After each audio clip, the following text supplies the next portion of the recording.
All right. Well, let's get started. Uh, Good evening, everybody, and welcome to our guest series, Digital Town Hall Ask Me Anything.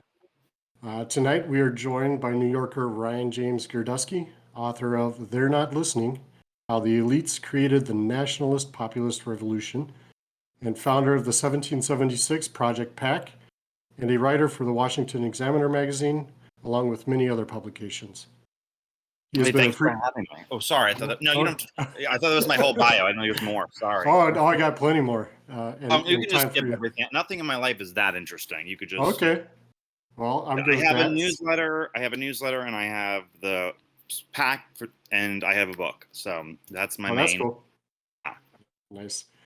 I asked you to come mainly because I think out of almost every political operative I've listened to, specifically, I heard you mostly on Buck Sexton's show because Uh-huh. I do listen to him quite a bit. So I would say that you have probably captured the reasons and the ideas behind the America First movement and what led to Trump getting elected. Basically, what you captured everything that we feel is wrong with politics and wrong with the elites and wrong with the uniparty and politicians in general. So I just wanted to, and you do a really good job of articulating that to the masses, or as we like to say, really red pilling the normies. So welcome It's very important to to, try to red pill them as often as possible. yep, welcome to the Save America Discord, Ryan. And why don't you tell us a bit about yourself besides what I mentioned and anything you else you want to bring up? Let's see. I guess I'll start. I mean, as far as like who I am a native New Yorker. I've lived in New York my entire life, which so many people hold against me. I love it that the MAGA boomers, especially who love Trump, sit there and they're like, "Oh God, you're from New York," and I'm like, "You know, I'm from the same place that Trump is from, the person you love. I don't understand how there's a disconnect." Um, um, but I'm from New York City my whole life. I've been in politics since I was 19 years old. I'm a consultant is my main job, which I'm sure probably doesn't sound all that good. But that's my main job. And then I write. I started writing about politics when I was like 23, 24, and I've been kind of fusing through those two things since then. I've worked on campaigns across the country, and I wrote a book. They're Not Listening. I have a newsletter about national populism that I put out 9 times a month, and I'm working on my second book, and I work on campaigns. So Nice. You don't know Matt Brainerd? I think I we've talked actually about met that him before. yesterday for the first time. Oh, did you? Nice. Yeah, Yeah, he we've had messaged him. me about one of his candidates the other day. He asked me to talk to this candidate. I'm not going to name any names. And he goes, "This guy's America First." And I talked to the guy, and sorry, that's my dog barking. He wants water. He said, you know, this guy's really America First, and he is good on immigration, so I give him credit where it's due. But he really just didn't get it, like on anything else. Like he really, really, really didn't get it. And after a few minutes talking to him, I said, okay, I'll give you, a subscription to my newsletter. Please read it. But you're kind of Tea Party-ish, and that's kind of where your worldview comes from, which is different from where I think the real America First people are. What would you say is the difference between Tea Party and America First? Because I was one of those Tea Party guys standing on the corner holding up a sign, what I thought was political activism at the time, something that was not seen for Republicans. And I thought it was exciting to get out there and do that kind of stuff. Well, I What think would the you say Tea is the Party was main? really important um, in the sense that, you know, moving away from the standard Republican Party, which was how do we, move the country but at a slower pace. I think the Tea Party was really important for accountability and for activism and for grassroots things, but I think they missed some fundamentally very big pieces of the puzzle. And that especially came from the idea of government. Government is not always the enemy. The idea of government is not, you hear this from Kristi Noem a lot. Kristi Noem's like, well, I can't do anything as governor of South Dakota because I am I abide by the Constitution. Well, it's a federal Constitution. You have a state Constitution. They're two totally different things. You're not president, you're a governor. And I think the ability to use government for the purpose of making people who vote for you their lives better is the essential thing I think that they're missing. I think Tea Partiers really just have a very Reagan-esque view of government, which is just not, I think, where the base of the Republican Party is. Yeah. And you saw the base shift over the years, like many of us saw it with moving towards America First, kind of national populism. And Trump was really good at capturing that and speaking to it during the campaign of 2015. I think a lot of us may not have started out with Trump, but we ended up with Trump. I did. I worked for the Washington Examiner at the time, and out of it's Media DC is the conglomerate. At the time, it was Red Alert Politics, which was the millennial site, which is where I worked. The Washington Examiner and the Weekly Standard. Only the Washington Examiner still exists. But I was there, and there's 100 people. This is the idea of this is conservative ink defined. And the day he came down that escalator, I remember I was doing a story. That's my dog, by the way, in the background, just making noise for no reason. This 13-pound multi-poo is driving me to the edge of my insanity. So I was there, and I was doing a story on who was that woman who said that she was black, but she wasn't. You know what I'm talking about? You know what I'm talking about? Yeah, Rachel. Yeah. So I'm doing a story on her. I'm going to her alma mater. I'm going to Howard University. I turn on NPR radio or whatever radio it was, and I'm listening to Trump's announcement speech. And you know what's so funny is that at that announcement speech, all you remember is the Mexican or rapist lines. But if you re-listen to it, so much there is perfectly relevant to where Americans are. And I remember I heard it. I went back to the office and I said, that's it. He's the nominee. Everyone thought I was delusional. They're like, oh, you're from Queens, you're from New York. That's why you probably like him. They thought I was straight up crazy. And I was like, no, guys, this is where the Republican Party is. This is the base. He knows it. He's speaking to it. I'm telling you, he is the nominee, which I wasn't 100% sure about. I was kind of boasting, but I knew he had a real shot. And then when he won Virginia instead of Rubio, because they pulled all the stops for Rubio in Virginia, and when that didn't happen, I said, it's over. The nomination's over. Chris Christie get up and sing. The fat lady has sung. It's over. And they didn't want, they fought all the way to the general. And I remember going into it, and I was very nervous. I was anxiety-ridden because I put a lot of my reputation on the line as somebody who understood the base of the Republican Party, defending Trump and fighting for Trump all throughout the primary. And it's so funny because they would put me on these conservative radio shows across the country, and I'd be like, in some city in Idaho doing talk radio, and they've been like, it's you New Yorkers who hate this country. Like, it was conservatives bashing me and Trump. Mm-hmm. And I would do Fox News, or I would take on Harry Sheffield would scream at me that he is a liberal. It was nonstop for a year, and I remember like, I'm either going to get fired or I'm going to get the biggest promotion ever because I was right and no one else was. And I remember this is a flashback. Milo Yiannopoulos and I were friendly at the time. Milo invited me to the Breitbart party, because that's where he worked at the time, the day before the election. And there was so much anxiety in the room. Sorry, once again, my dog. There was so much anxiety in the room. You could literally cut it with a knife. And Matt Boyle got up on a bar stool and yelled, everybody, Bill Belichick and Tom Brady have just endorsed Donald Trump. Massachusetts is now in play. I literally could have thrown up. I was like, this is not a time for laughter. We were all just we had so much on the line.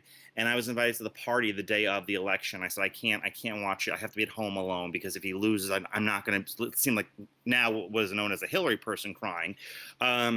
And I remember I was watching, I was having a glass of wine, and I broke the glass in my hand because I was squeezing it so tight as one state was coming after the other.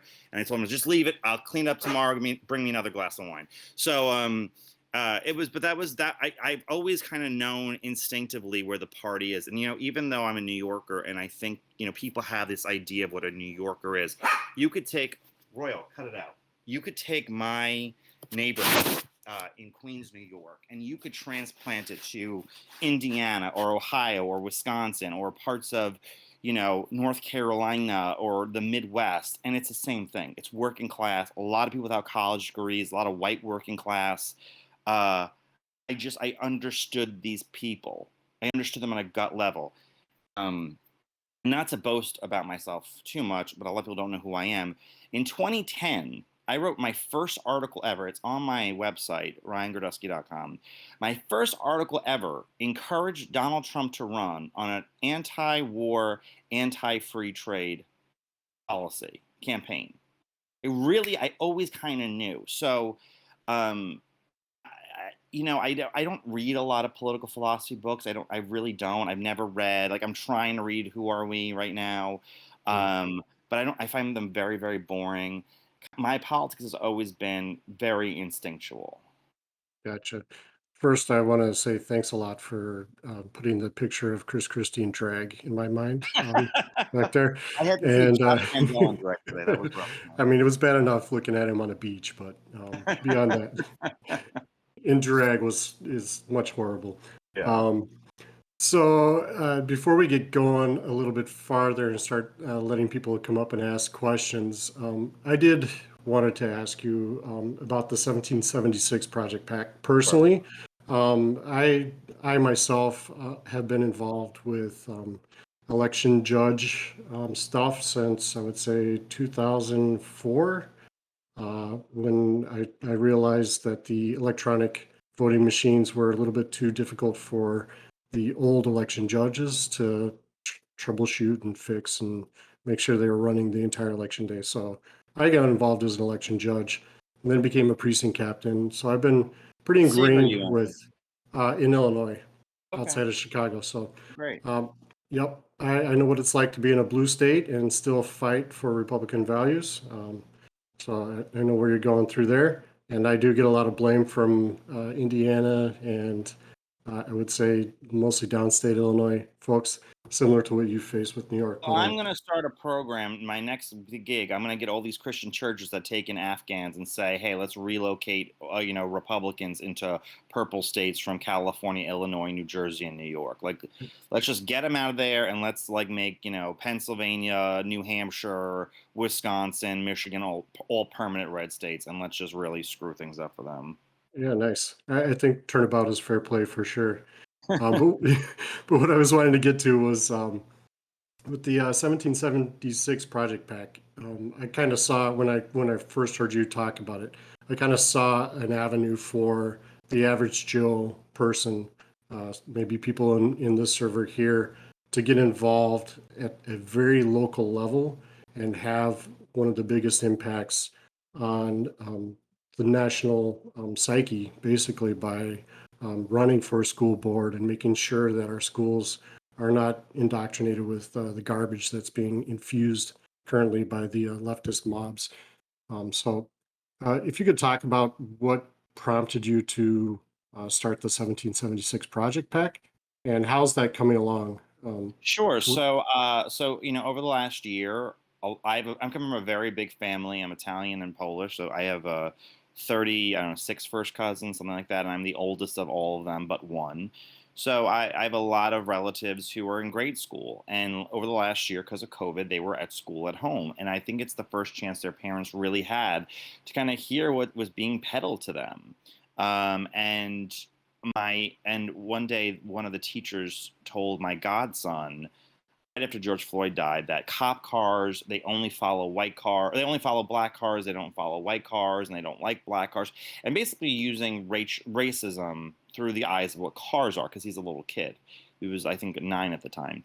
And so I was just infuriated. My aunt and uncle were infuriated. And then the CRT stuff kept going over and over and over and over again. And I know Chris Rufo a little bit, and Chris and me were talking about it. And I just said, like, I wish I could do something. I don't have a lot of means. I'm not a millionaire, So what can I do? Well, I have 15 years under my belt of running elections.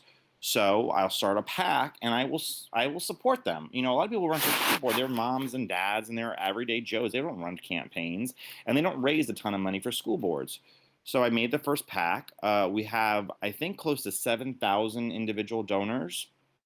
Um, all small dollar. I have no millionaires and billionaires. Well, they might be a millionaire or a billionaire. I don't know what their net worth is, but I have no big $7,500,000 donor as of yet. Hopefully, maybe one day I will, but I don't yet.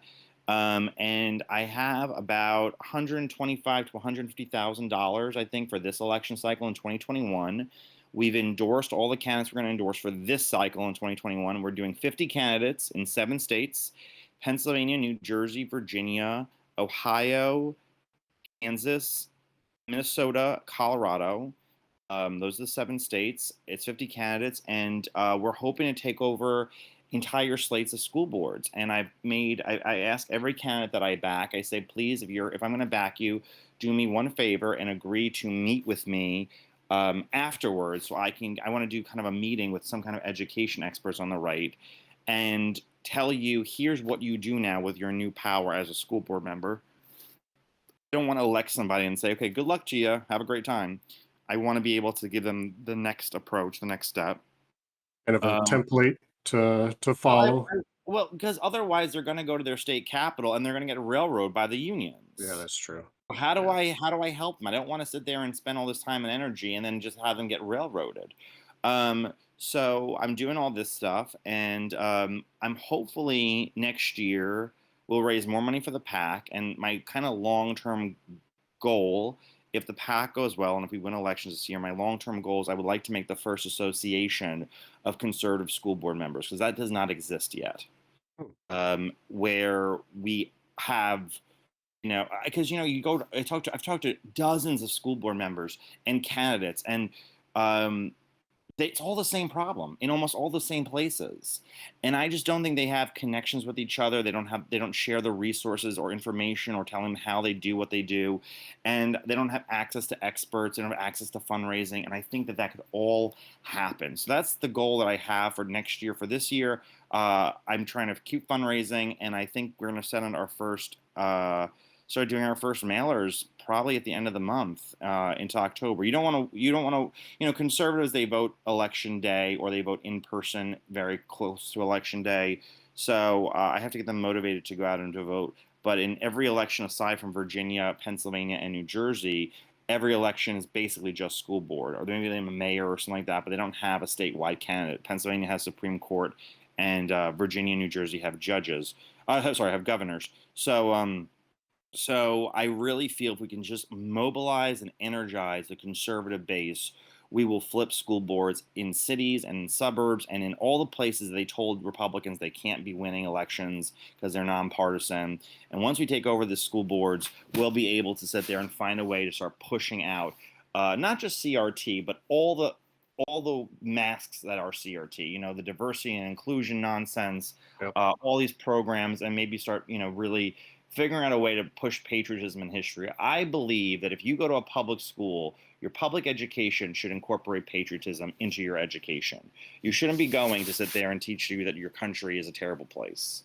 Yeah, I think a lot of people don't understand that the school system was originally founded to foster exactly that, to foster patriotism and love of the nation for a brand new nation that was started that had no Yeah. cultural I got identity. this argument with Glenn Beck on his radio show. He's like, "Well, just start from a neutral perspective." I said, "No. No, Why?" That's the problem I have with conservatives all the time.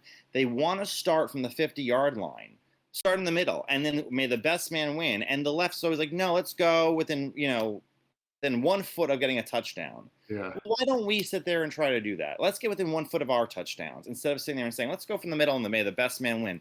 We're having arguments with ourselves because the left is not abiding by this whatsoever. nope. And they will take anything and everything they can possibly get, for Right. sure. For the 50 candidates that you looked to support, did you target specific areas that were easily flippable or were within like So we range of did being so flippable? so because it's so difficult to find candidates, what we did was we had to search for them. Honestly, we had to reach out to them saying, do you want even our support? Yeah. And I didn't know, because we started this in May, so this is very new. We have 7,000 donors since May. I mean, I've never done fundraising before. I've never started an organization by myself before. And my old assistant, who just went back to college, was so critical to getting everything done. But we started this organization, and we reached out to members. We looked at some purple counties, some red counties, some blue counties, and we said, okay, where are the elections? So like one area we're very focused in right now is in Kansas City, which is technically a red state, but it's a blue county, it's a blue city. But there are pockets that are purple that vote locally Republican. Even though they don't like President Trump, but that's fine. They don't have to. And when you're trying to get these school board elections, I mean, turnout is 4% or 5% of the vote.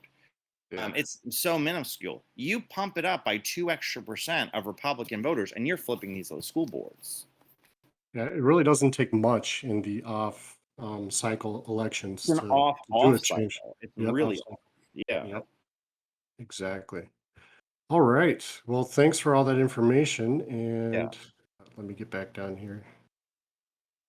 We're doing questions now from the people in the audience. Yeah. Are you up for that? Yeah, absolutely.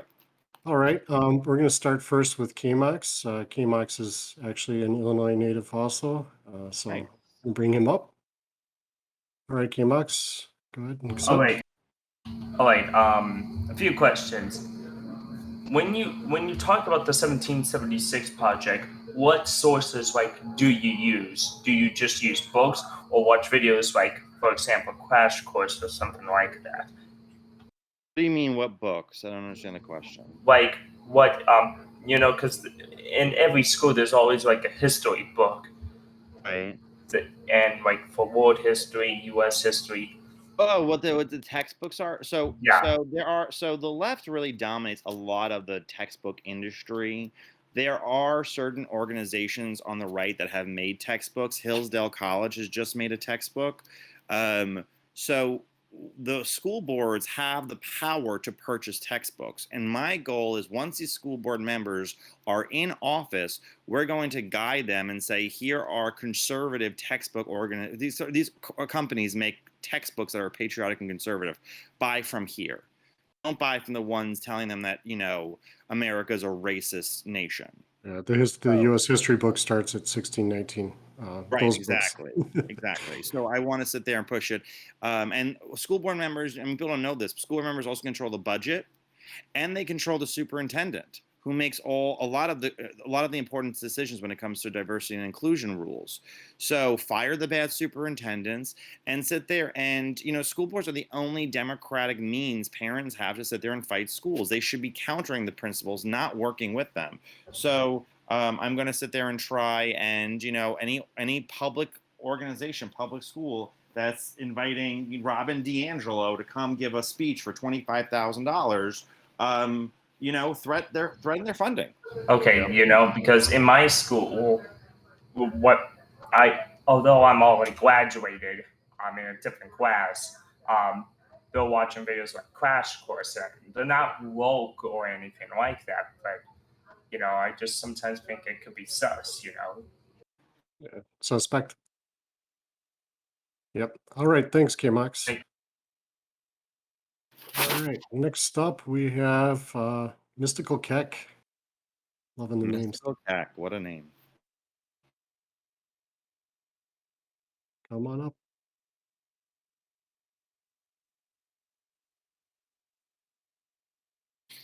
Is he there? A little bit of time. Yeah, he's here. He's got to accept the request to join.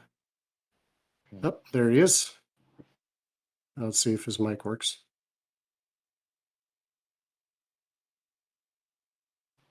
Hello. Sorry, my dog. Hey, there you go. All right. Oh, well, hello, Ryan. Hi. I wanted to ask, I asked this question to Anthony Sabatini, so I'm going to ask it to you again. Have you read the book or heard of the book, Closing of the American Mind by Alan Bloom, which was a huge bestseller? I heard of it. I did not read it.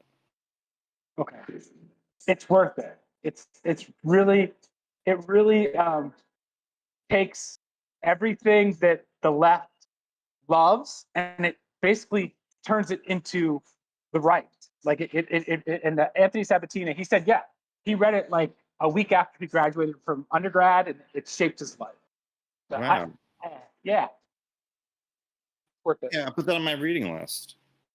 Definitely. Yeah. Do you have another question, Keck? Oh yeah. Well, mystical consciousness. That's my yeah. The Keck. If you don't, the American First movement. It's we worship the Keck. I mean, that was that and Pepe. I don't know if you knew that, but that's been a thing since like 2015. Like right when Trump somehow all these things converged, magically, and the Keck just seemed. So I just ascended to a Keck consciousness a few days ago, and yeah. So I'm living Nice. the dream. I'm living the dream. That's all. Thank you for the enlightenment, Mystical Keck, aka Soap Kitty. Thank you. All right. We have very eccentric people in our server. That's all right, Nick. Yeah, of course. It's what makes it fun around here. All right, Nictobot. Hey. First thing Nictobot's going to say is what, Nictobot? Hey, Radio Tech, good evening, y'all. Hey, how's it going? Got really one question for you, Mr. Ryan. Go ahead. What are your thoughts on the National Firearms Act and gun rights in general? Okay, I don't know what the National Firearms Act is. I am a gun owner, but I should probably know that I don't. My position is, I'm supportive of most gun ownership. I don't want people owning a nuclear bomb, but aside from that, I'm pretty much for most things. Oops, I'm sorry. I'll bring him back up. I didn't realize he was not done talking. Where'd he go? I was like, oh wow, we're cutting off callers. That's not part of the show. No, we don't want to do that around here. All right, sorry, Nick. Though. It's all right. It's all right. So Okay. the National Firearms Act is, albeit unconstitutional, an act that was put into place in the 1930s to essentially keep certain types of firearms out the hands of the mafia, which includes short barrel rifles, automatic weapons, and suppressors. Now, ironically, that only kept those type of items out the hands of normal, everyday citizens. The mafia could still get them. Right. And it basically makes it to where you have to register and then buy a $200 tax stamp for them. If you want to acquire those items. Then I'm not for taxing gun owners for the right to own a firearm. For certain gun safety things, I think people should be trained in firearm safety. I think that people should know how to use a rifle, or pistol or whatever they have. I'm for certain safety measures, but I think that owning a firearm is really, not important as if everyone has to do it. It's your right. If you want to do it, do it.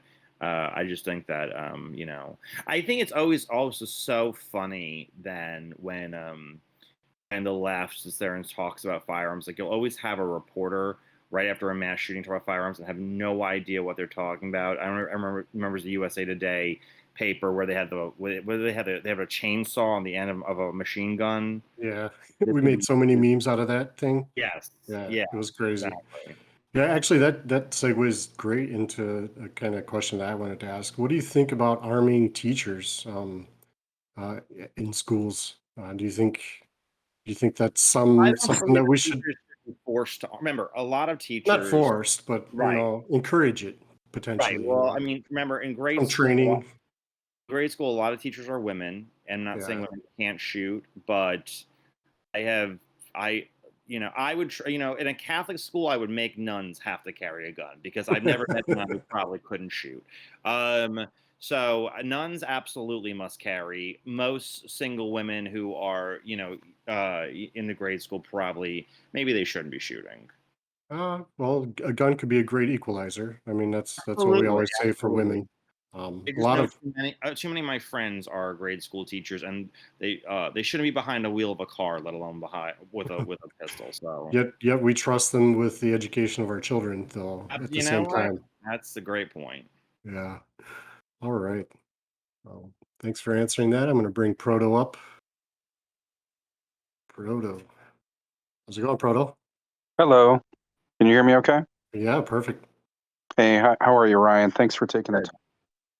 Absolutely. I have a multi-part question for you. Love those.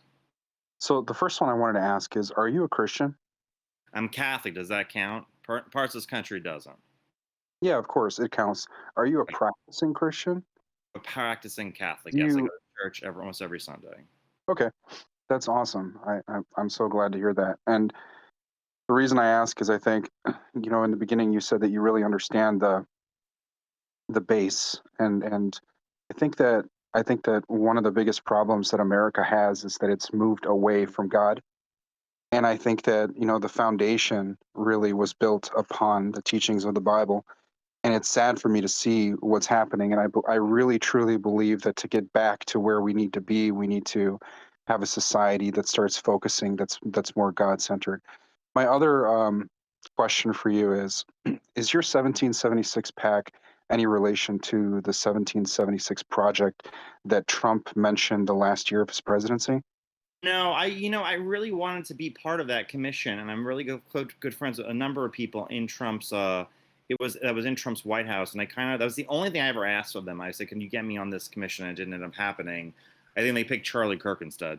But that was no, it's not. I just thought it was an interesting name because the 1619 project. So I named myself the 76 project. But it has no relation to that. Not that I'm against it. I don't have any relation to it. No, I think that's kind of smart that you did that because it's kind of I thought that immediately. Right. And it's that's good probably a good thing as like a platform to just launch your pack, further. So I thought Right. that was smart. Appreciate it. The other thing I wanted to ask is, do you believe that we're in a cold civil war in this country? With who? China? What I mean is Civil War. with A civil war. cold. What I mean Yeah. is a cold civil war. Because I'm bringing this up because there was an article that was written in American Greatness. I don't know if you read that. Sometimes. And it was also discussed on Dan Bongino, which I do watch frequently. And it was talking about how the lines between the left and the right have become so polarized now that it almost feels like there's no middle. But there is a middle. There is definitely a middle. There are so many moderate Democrats and Republicans that are out there, but they're quiet. They're sitting back and they're watching and they're shaking their heads. And it feels like you see the morons like AOC go to these galas and scream at the top of their heads, tax the rich, and they're looking for attention, right? And these people are the ones that the media is focusing on. And this is not the majority of America. This is not who represents the United States, And I can see what the Biden regime is doing. And every single thing that he does, whoever is really pulling his strings is doing is one step closer to trying to destroy the country. And it's really frustrating to me. And it feels like we're like counter revolutionaries almost. I mean, the normal people that are just want to do good are the ones that are being chastised as extremists, violent, putting fences around the Capitol again because we're such bad people. I mean, what do you think about all of that stuff? I know it's a very multifaceted comment. Okay. Well, okay. So first off, I will say I blame conservatives for the AOC phenomenon. We made her a star. Would Democrats totally did. agree with that. Completely agree with that. We gave her we way too much obsessed with- attention. We gave her, or how, has she ever gotten one of her bills even signed into office? I don't I'm think that any of, surprised. I don't think that any of her bills have actually ever become law. Yeah, I'm surprised she knows where her office is. Right. Honestly. I blame us for AOC more than the left because we made her what she is today. But By isn't her Green New Deal inside pending legislation that's sitting? It is, but it's not. Like, there's portions of it, but portions of it are like the Green New. A lot of the Green New Deal is just standard leftist nonsense that has been around forever. The portions that were like the insane parts was when she wanted to ban planes or knock down every building in the United States. Like the real crazy, crazy stuff that goes beyond what the traditional left sat there and demanded. That stuff is not there. And she hasn't made any. I mean, the Senate did take a vote on AOC's Green New Deal. I forget how long ago, maybe 3 years ago now, 4 years ago. Not a single Senate Democrat would vote for it. But I take. We made AOC a star. We obsessed with her. We sat there and talked about her nonstop. We talked about every kind of part of what AOC was, and that's why she is kind of what she is today. I think I really do believe that. As far as there's a lot of parts to your question.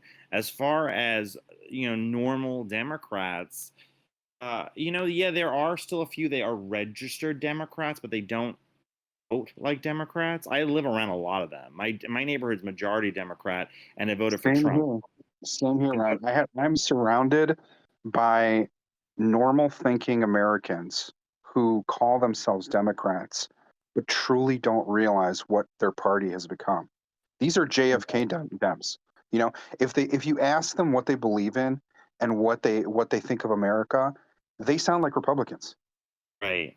My best friend is this. It's so funny when we were in high school and when we were in college together. She was this liberal, feminist, lesbian, chick, and she's cool as hell. One of my best friends in this world.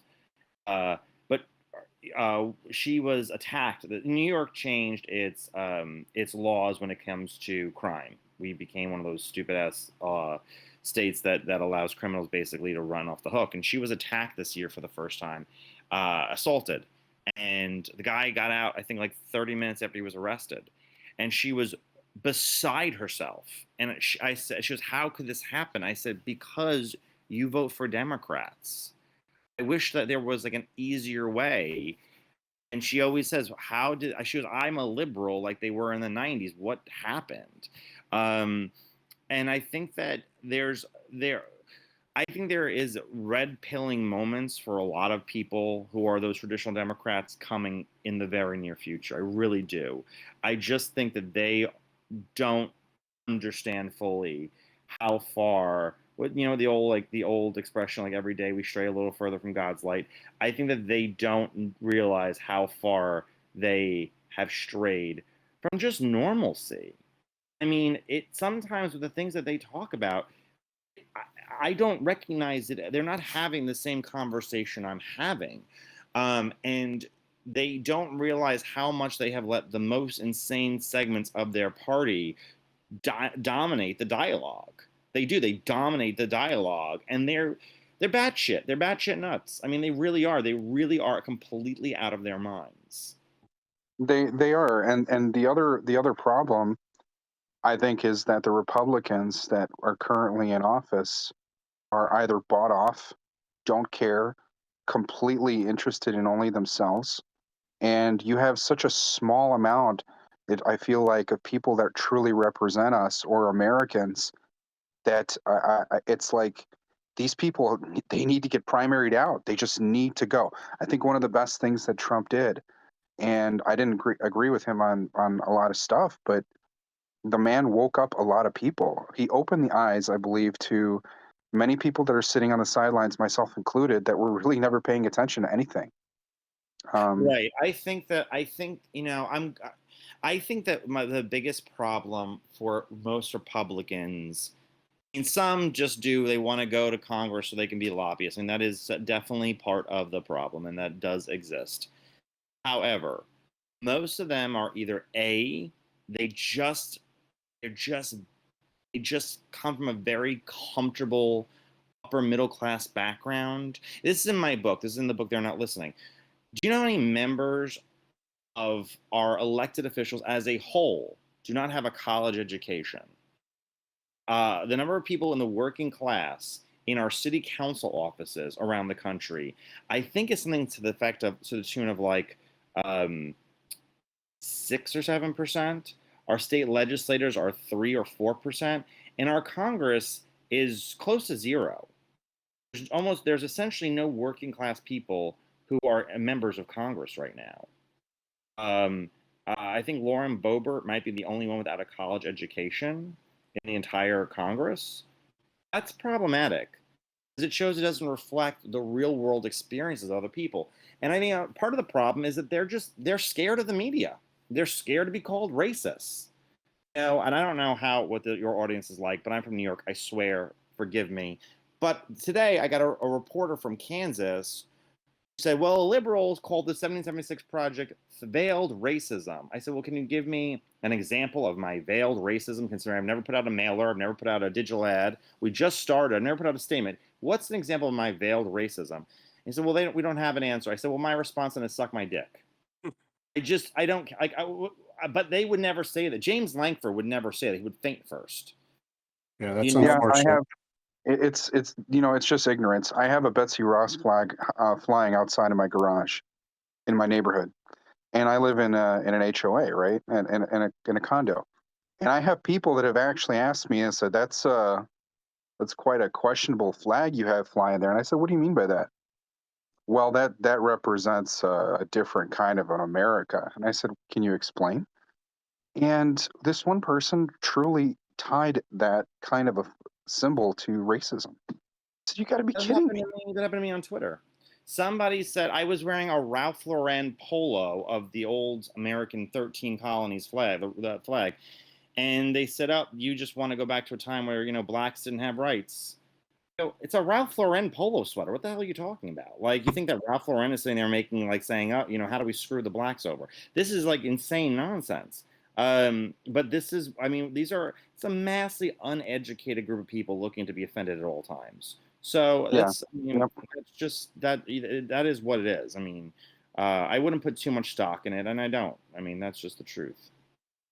I just think it's up to people like us to actually educate people, and it's difficult because sometimes you just don't want to waste the time. It's like the Bible says, "Do not be unequally yoked," and it's like, how do you come to terms with some people that truly believe that you have one side that believes that we're founded on good and freedom and liberty and justice for all people, and then you have another side that believes that we're created on hatred and racism and division and colonization and theft and so on? How do you find a middle ground there? You don't. You beat them. That's the answer. You beat them. We straight up beat them. Yeah, and then once we have the reins of government, and once we have the reins of power, we actually govern. No more nonsense with the what are they going to do when they have the reins of power? They're going to do the same thing to us. I don't care. You do it, right? And you do it over and over and over and over again, and you stop fighting. You crush them. I don't want to win a debate. I'm not in a high school anymore. I want to crush them. I want to make it harder for them to exist and easier for people who support my ideas to exist. I want to make it harder for their organizations. I want to tax the shit out of them. And I want to make it easier for somebody who is of middle class or of working class to get married and have kids. I want to make it easier for our people and harder for their people. And I want to do it over and over and over till their organizations are defunct. Maybe and you understand that, Ryan, they are going to do exactly what you just said to us. That is part of what they're doing with the IRS, with their 80,000 new employees or whatever that they are going to target conservatives the same way they did 10 years ago. Right. So you either do it to them, you just get railroaded and wait for it and take it. I'm not going to. I sit there and say, use the reins of power that the people handed you when they elected you. That's my position, and it always has been. And I know maybe it's uncharitable, but I really don't care. I think you bring up a great point, Ryan, and it's a great segue into messaging for Republicans. I think you touched on it, and Proto definitely touched on it.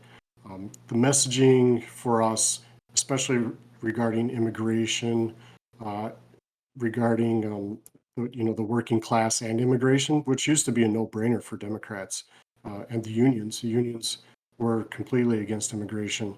And right now, that whole huge mess that's going on at the border, at the bridge or wherever it's at, those are people that are coming here to drive down the value of labor in our country. It doesn't matter what they look like or what what they do, how they speak. The fact of the matter, the bare bones of the matter is that they're taking our labor value away from us as working class people. And really getting to the crux of the matter is Republicans don't have great messaging when it comes to that type of stuff. What do you think is our problem there, or what has been our problem there? Is it just that we're too afraid to fight? We're afraid of being called racist. We're afraid of those things, or is it just Well, I mean, they're definitely a afraid lack of of? being. They're definitely afraid of being called a racist. That's 100% the truth. No, I think that here's our problem: is that the, for the lack of a better term, I'm not making fun of anyone by their age. Boomer is a state of mind. It is not an age range. I always say that. Okay. A lot of boomers sat there and they, tote the famous line, I love legal immigration, not illegal immigration." That is a recipe for disaster. We're going to lose the country and we're going to lose it legally. I think that that's a very, very bad decision. And we have to be able to talk about legal immigration in a certain way that we haven't felt comfortable about it. Our parents' generation, and this is what kind of I'm writing about my book a little bit, they didn't prepare us to talk about race in a lot of ways, and we don't know how to talk about it, and it's really uncomfortable for a lot of people. I just think that they don't have the tools necessary to speak about it in certain ways, important ways too.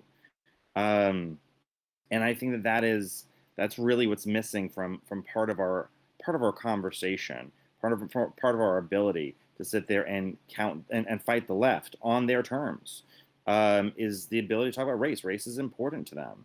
Um, and I think that when it comes to immigration, we need to talk about how immigration affects your life as a whole.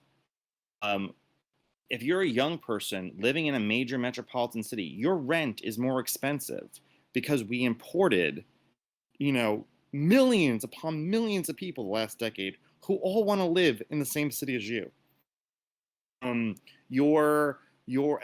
Things are harder because of mass immigration. Environmental reasons why mass immigration is bad.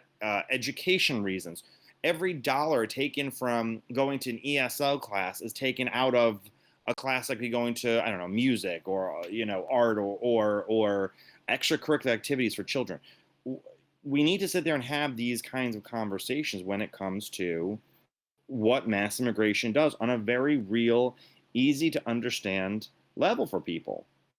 And I don't think that we have. And I think that that's really the shortfall. And I think a lot of people are either they support mass immigration or they're just afraid. They're just afraid to be called a racist. I mean, that's. I think they're just terrified of not being liked by the right people.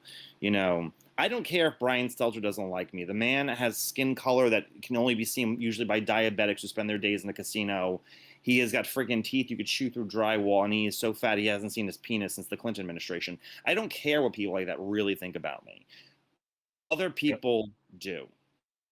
Yeah, that's unfortunate. And I like what you did there by pointing out money could be spent on art and music and other things that are typical liberal causes or left Yeah. causes. Do you want to live that's in a giant Hong Kong? Does every city have to look like Hong Kong? Do we have to strip every nook and cranny of this country of all historical buildings, all single family neighborhoods, of all beautiful townhomes, so we could have giant structures, we could live on top of one another to afford to have 50 million extra people every decade or every year like the left wants to? Do we have to destroy all of our natural forests, all of our the few pieces of wild land we have left? I mean, do we have to get rid of everything to a cost for what? So that way we could look like China? Like what is, or India? Like what is the end goal of having all of these people crammed into this country? It makes no sense. It literally makes no sense. It's against everything that a liberal would want. So I think talking to them from their perspective, Because the only two reasons right now the Democrats are gung-ho about immigration is, one, because they know legal immigrants, not illegal, legal immigrants vote 70-30 Democrat. And secondly, legal immigrants are the reason Hillary Clinton won the popular vote. And secondly, because they're woke. And being woke means being against having too many white people. And if you import people from other countries, you've got less white people as a percentage of the population. Those are the only two reasons. That's it. There's no other fundamental reason to their actual beliefs. Yeah, it's amazing how they've flipped on that particular subject. Hey, we got Umbra up here on the stage, ready to ask a question. Go ahead, Umbra. Hello, Ryan. Thanks for coming. Hey, Umbra. I had a question about, like you were just talking about immigration and personnel. So Trump, not a whole lot of people might have known, but Trump ran on immigration restrictionism. But throughout the whole 4 years that he's been in office, we only got like Remain in Mexico and a little bit of like the we got visa stuff. in year 3 and year 4 we got some stuff, but the rest of the time Yeah. we shit the bed. Yeah. And the personnel question was, it's mostly because of people like Jared Kushner and Brooke Rollins and Jerron Smith and all these other people. It's like, how do we get more people like Peter Navarro, Stephen Miller, you know? Well, Stephen was a big part of the problem. Yeah, I mean, I know that, but how much of a truth bomb do you want? I covered. I reported a lot on the White House, and I attacked Stephen Miller mercilessly. He Just was a dish the dirt. Come on, man. Let's hear it. yeah. So, So you- I- how do we get more? Well, I'll Stephen answer that Stephen was a little bit less Jared Kushner-ish, but you know. No, Stephen's problem is Stephen truly is. I shouldn't say. I'm not a doctor, but if I was, I would sit there and I would do exams for being a sociopath on Stephen Miller. You know how when do you guys remember this? Omarosa was fired, and everyone said, "Oh, Omarosa, she's fired. She's the only black woman in the White House." She was the only black woman in the White House because she was the only black woman that would be allowed. That she pushed out all the other black women who wanted to work for the White House because she had to be the only one. Stephen Miller is a lot like the same. Stephen Miller, if you were really good in immigration, Stephen Miller worked day and night to push you out of your job because he had to be the only one. And there were a lot of good people that could have worked for the Trump White House and were blocked by Stephen. So they are out there. I mean, that's the simple. They are out there and they were blocked. How do we get more? My friends at American Moment started a program to sit there and try to get people and inform people on issues like immigration and get them inside of administrations and congressional offices to push them. And I think that's going to be a really, really big part of it. I think that the right's moving in the right direction. Immigration is just very, very, very, very slow sometimes. But I think organizations like American Moment are part of the answer. And I think that, the next election in 2023, when all the candidates start lining up to run, I think it's going to be really important to try to get our people in on their campaign level early. So they're in the Oval and in the West Wing as a special advisor role. And they can sit there and fight for the administrative hires.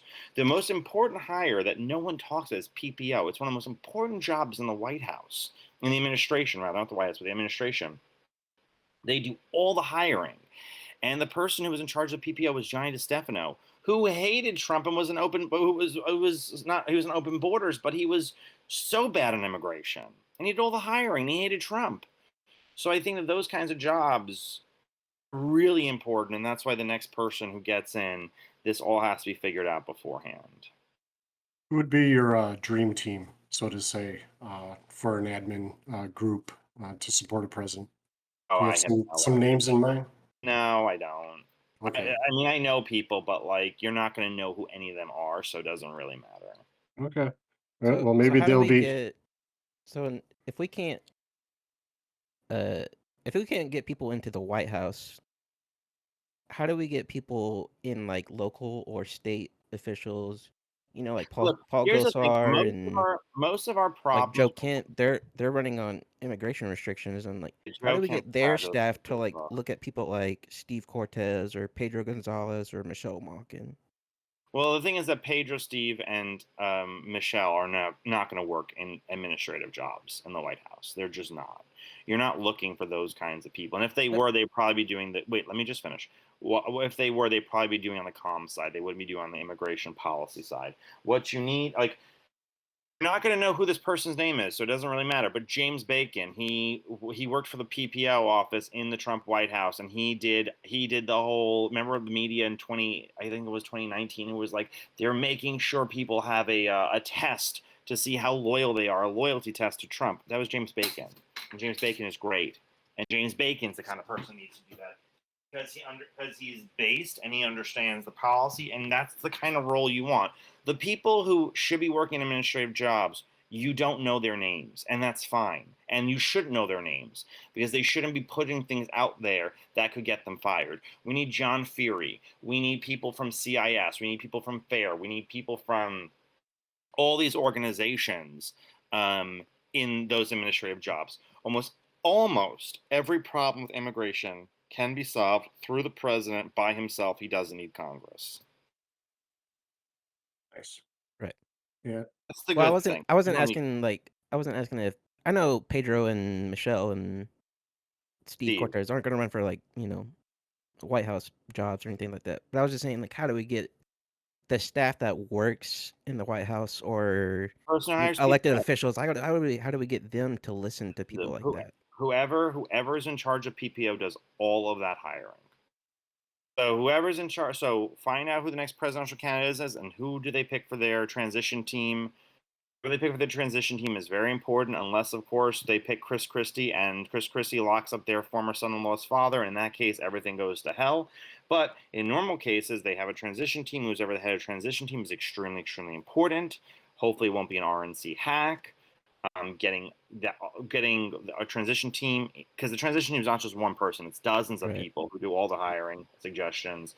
The transition team is important. The PPO office is important. Those are the two most important positions, because PPO then sits there and hires the people from the transition team, and those two key elements are how it goes.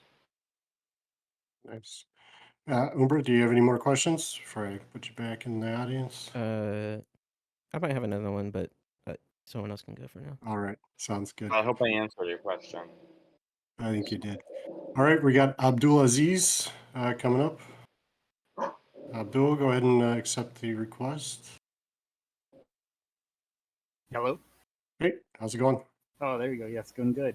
Yeah, so Good. my question is, so you gave a pretty good points on what to say to the Democrats that might support like mass migration, the ecology, environment, and whatnot.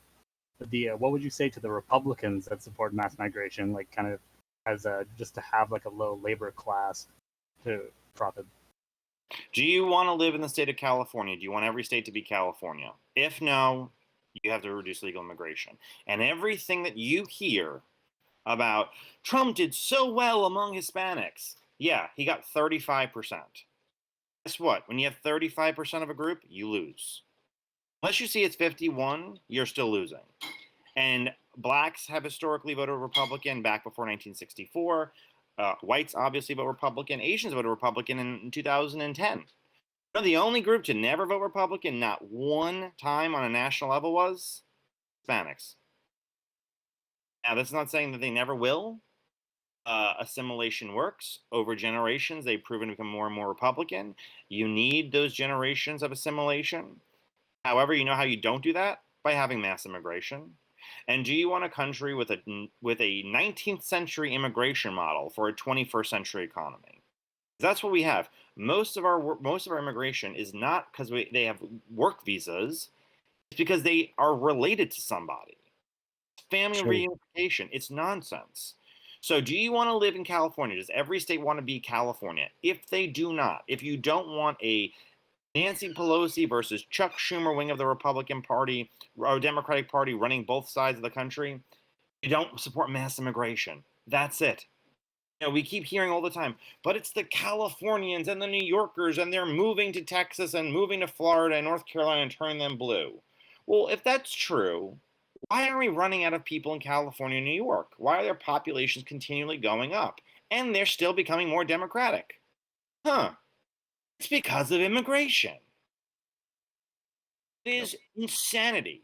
We are living in Fantasia with the buckets of water. They're mopping them up as more buckets are coming. It is literally like trying to dry the ocean with a rag. It's insane. We will never get there. And what culture are they assimilating to now once they get here? Wokeism. They're being trained from the moment they get here. You are a person of color. Therefore, you have similar experiences to black people, and you are entitled to all of the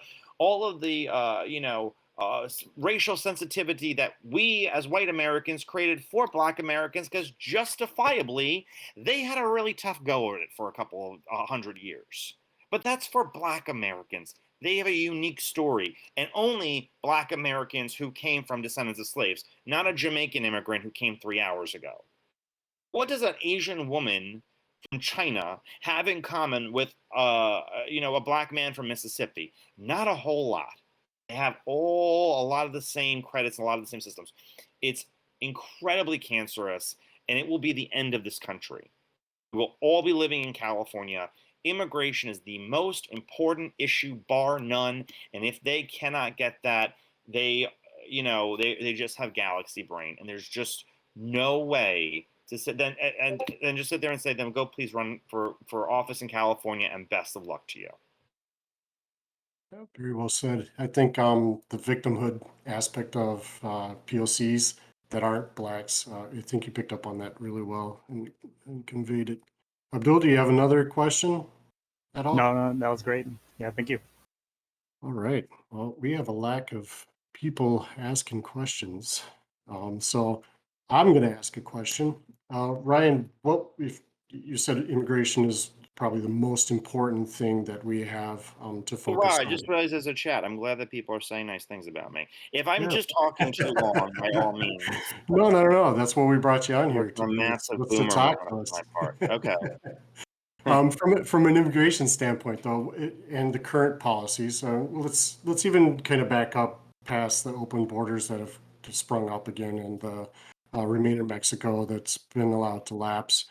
If we went back to the end of Trump's term, what further policies would you have liked to have seen be put in place, like an end to chain migration, H-1B visas? I know Straight up immigration moratorium. a complete moratorium across the board. A total freeze, unless it is Albert Einstein's, descendant who's going to solve cancer, AIDS, and dementia.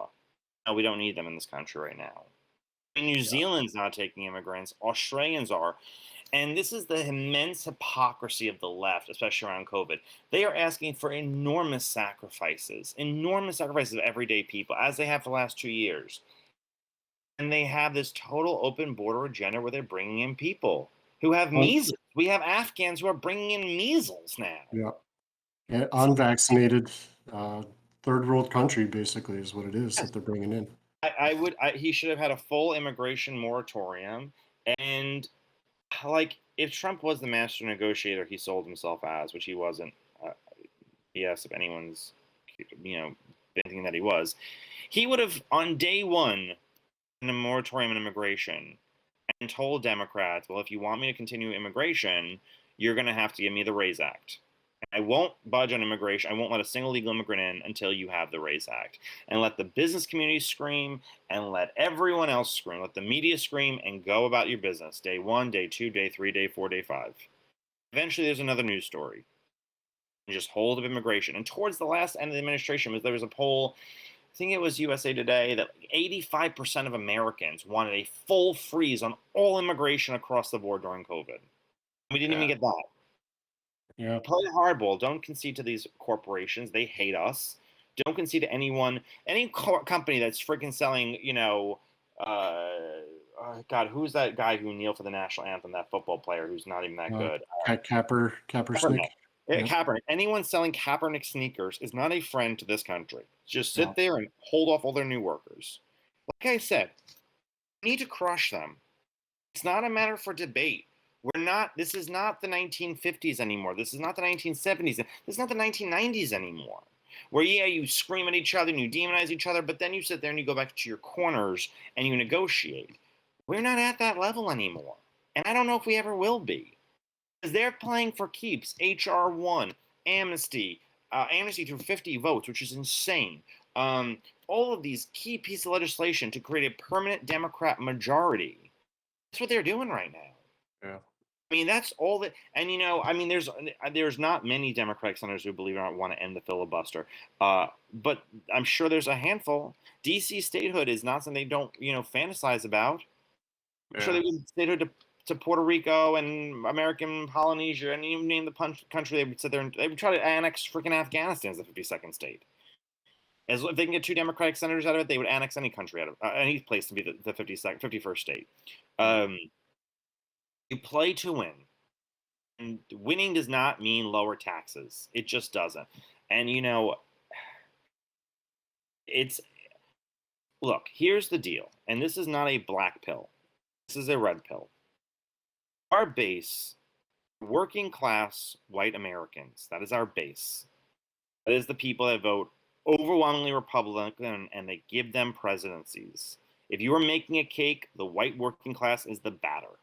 And the college educated is the cream on top, and the Hispanics are the cherries, and the freaking black vote is the candle in the middle. That's how a presidential cake is made. You don't have the batter, you have nothing.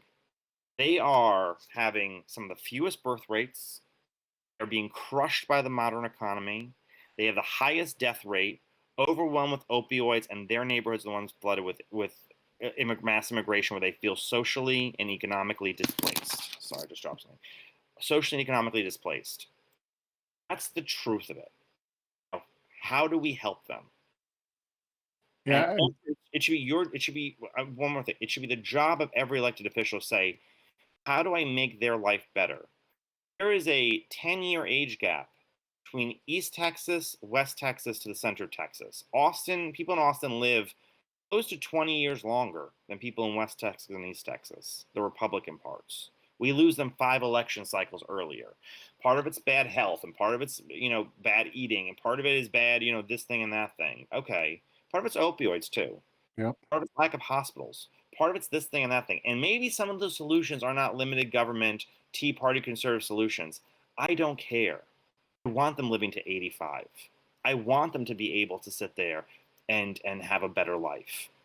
No one wants to be, a diabetic on oxygen because living in a trailer in a rural place with no jobs and no future for their children. They just don't want that future for themselves, most people. And that's the future afforded to them by the lack of opportunities. So figure out a way, and it may not be the way that benefits corporate America, and it may not be the way that benefits the political ideology you subscribe to.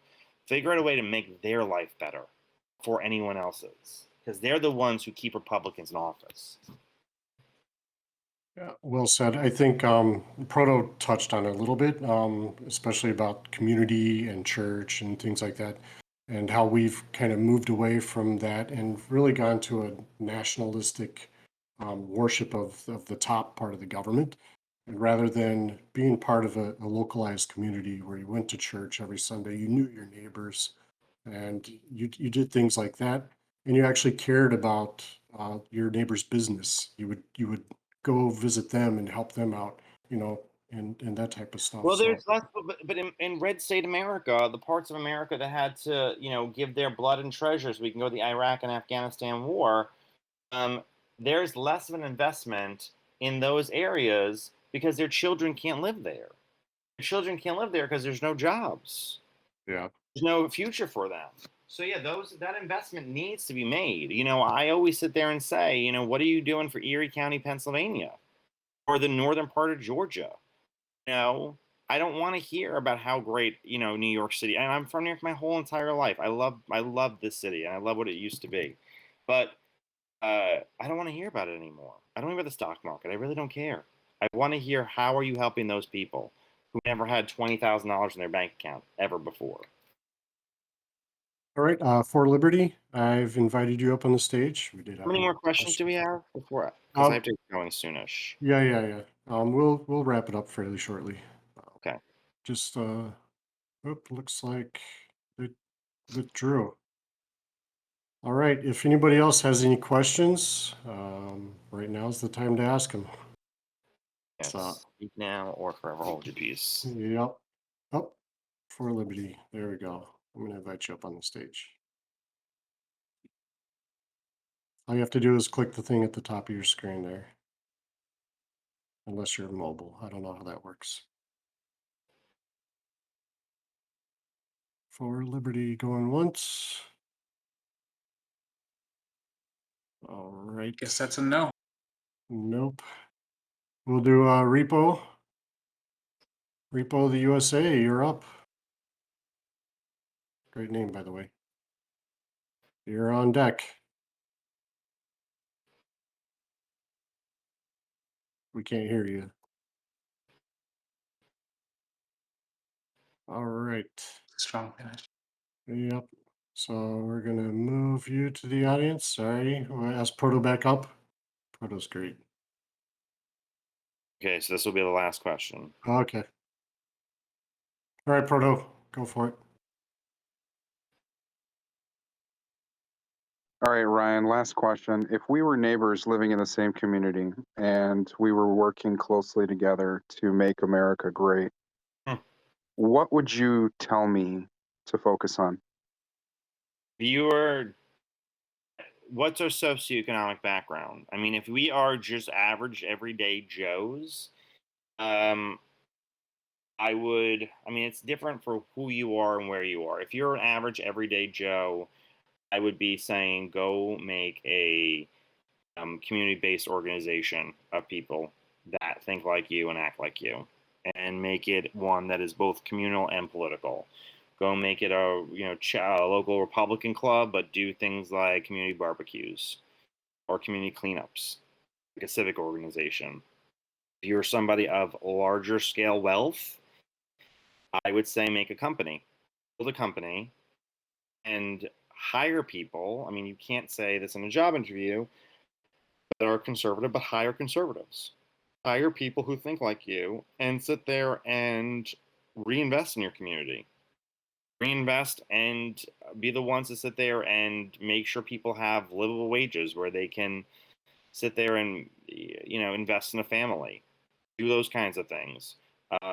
When you go to interview politicians, you sit there and you ask them the really good hard questions, the ones that are about it depends on what area they're running for, what position they're running for, but ask them the tough ones, not the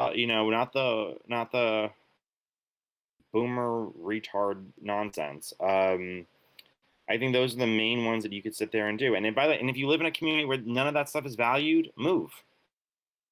Don't be the last soldier in Custer's Last Stand. I don't think there's any value to it. I know that sounds very flippant, and most people can't move; they don't have to. But if you can, move. If you are, you're a patriotic, hardcore conservative in Greenwich Village, I got to tell you, friend, a lot of lonely dinners. Unless you really want to be there, you really need to be there for family or work. Go a place where you're valued. Go to a purple state. Go to a red state. Make it redder and save it. And do all those things there. What I think that people don't understand is there's no cavalry. RNC is not going to swoop in with $100 million. Neither is Donald Trump, and neither is any other organization, really.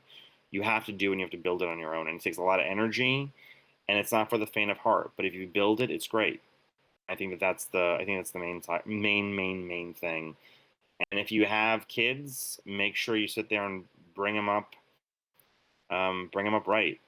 Make sure they sit there and don't just sit there and have them read originalist text. Make them read and learn about the greatness of Western civilization, about the greatest civilization ever created, and why they should be proud to be part of it. And I think that's the most important parts. Great. Well, thanks, Ryan. Just to kind I of, hope I answered everyone's question. I hope you guys like my conversation. I've yeah, never of course. so I enjoyed it, and just kind of based off of what you were just saying, we had 3 people yesterday just randomly applied to the RNC, so that was pretty cool from Okay. within the server. So I think some of us are Good. seeing that and kind of taking that initiative. All right, Ryan, thanks for coming tonight. If anybody wants to follow you, figure out what Yeah, you're you can about, follow me maybe. on Twitter at Ryan Girdusky. If you still use Facebook, some people do. It's Ryan James Girdusky. I have an Instagram, Ryan Girdusky, but I generally don't post ever there. Mostly it's on Twitter, and I'm on what's that thing? Getter? I don't know. Yeah, Getter. I hate social media. Those things. I have a book. They're not listening. If you want to buy it, I would highly, highly, highly be thankful of you. I have the newsletter, the National Populist Newsletter on Substack. If you want to subscribe, it's $6 a month or $50 a year.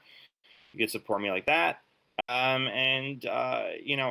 be giving a speech in Oklahoma against James Langford, September 25th. So, not 25th. I think October 3rd. Some date. I'll probably post it later on. But I should do a podcast. I used to have a podcast, and the American Conservative fired me from my podcast. So hopefully, I'll have a new one soon.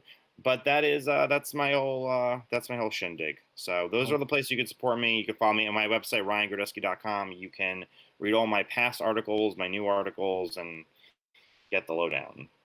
Great. Thanks a lot for coming tonight, Ryan. We really did appreciate it, and I think it was really good commentary and back and forth. So thanks a lot. Thanks for answering our questions. Have a great day.